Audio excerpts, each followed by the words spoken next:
ایک دن میرے نبی دنیا والوں کے زخم کھا کے آئے ہیں، سر سے پیر تک لہو لہو ہے، کپڑوں پہ خون کے نشان ہے، چہرے پہ مٹی بھی لگی ہے، لہو بھی لگا ہے، جیسی دروازے پہ آئے ہیں ام المومنین خدیجۃ الکبریٰ نے دروازہ کھولا ہے، آقا کریم کا ہاتھ پکڑا ہے، امی خدیجۃ الکبریٰ نے ہاتھ پکڑ کے کہا تھا لگتا کہ آج پھر تیری قوم نے ستم کیا ہے، لگتا کہ پھر میرے محبوب کو ستایا گیا ہے۔ آپ نے سرکار کو لا کر کے بٹھایا، چہرے کی گرد کو صاف کیا ہے، زخموں کو دھویا ہے، اور اس کے بعد کہتی ہیں یا رسول اللہ لگتا ہے کہ آپ نے فاقے کئی دن کے کر لیے ہیں، آپ کو بھوک نے توڑ دیا ہے، اتنا کہہ کر کے اندر گئی ہیں۔ سرکار فرماتے ہیں میری خدیجہ ایک پیالہ لے کر کے آئی ہے، اس پیالے میں کھجور رکھے ہیں، دوسرا پیالہ لے کر کے آئی ہے، اس پیالے میں دودھ تھا، میری خدیجہ لے کر کے بیٹھ جاتی ہے، ایک کھجور میرے منہ میں ڈالتی ہے، پھر دودھ کا گھونٹ پلاتی ہے، جب آدھا پیالہ کھجور کا ہو گیا ہے سرکار کہتے ہیں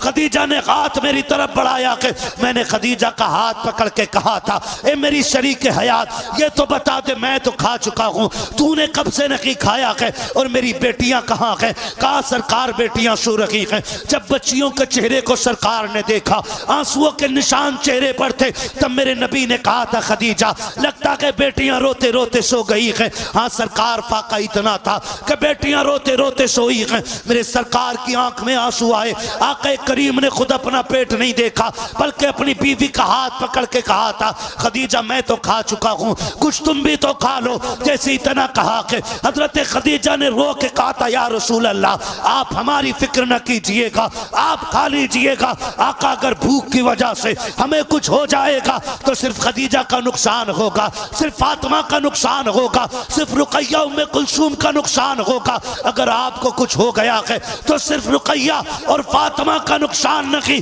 کل کائنات کا نقصان ہو جائے گا، آقا آپ کھا لیجئے، اس لیے کہ اگر ہمیں کچھ ہو جاتا ہے تو ہمارے جیسے کتنے آ سکتے ہیں لیکن تیرے جیسا اب قیامت تک کوئی دوسرا نہیں آ سکتا۔